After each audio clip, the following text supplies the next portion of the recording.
Hello, this tutorial is going to show you how you can calculate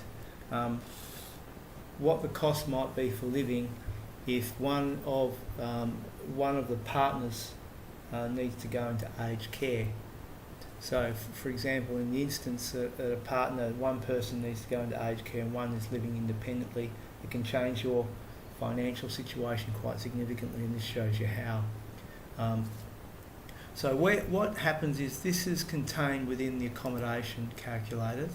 So if we have a look at the Primetime tools, the Primetime accommodation calculators carry that. So if you haven't used that before, you download the file and use it.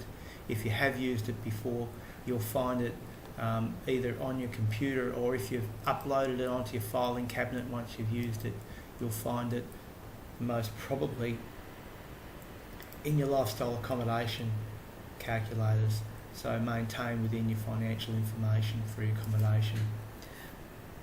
So let's have a look at how it works. So what I can do is just show you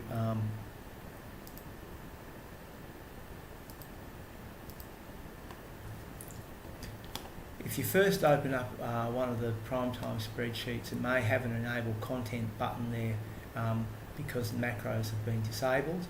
Now if that comes up, you need to press that before you can continue. So what I've done now is I've downloaded the accommodation, a worked example of the accommodation spreadsheets. So if we go through into the start button, you've got the aged care living cost comparison. The first thing I do is I always update the date, so I know when I last used this. This one's been populated with advisor details and the user details. So in this instance, what it looks at is it looks at the current estimate. First of all, you look at your current estimate of what it costs you to live. Okay, so it looks at your income, your aged care costs.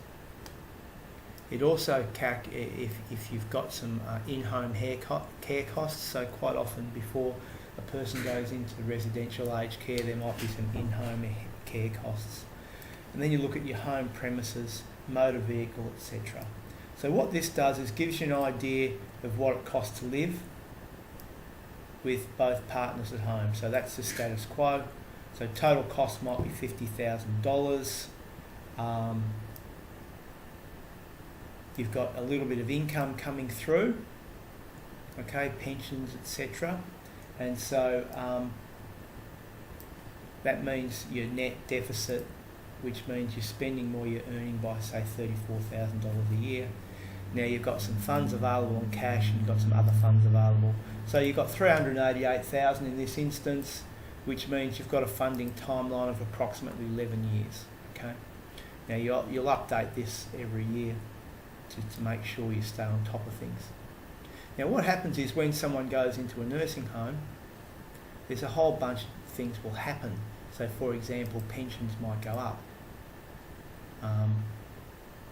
because your situation, your financial situation might change. Now aged care costs will be incurred. So if you've done the aged care cost calculator, if you've done an aged care fee calculator here, then these figures will then feed into that calculator. So there's another tutorial on that, so have a look at that if you need to do that.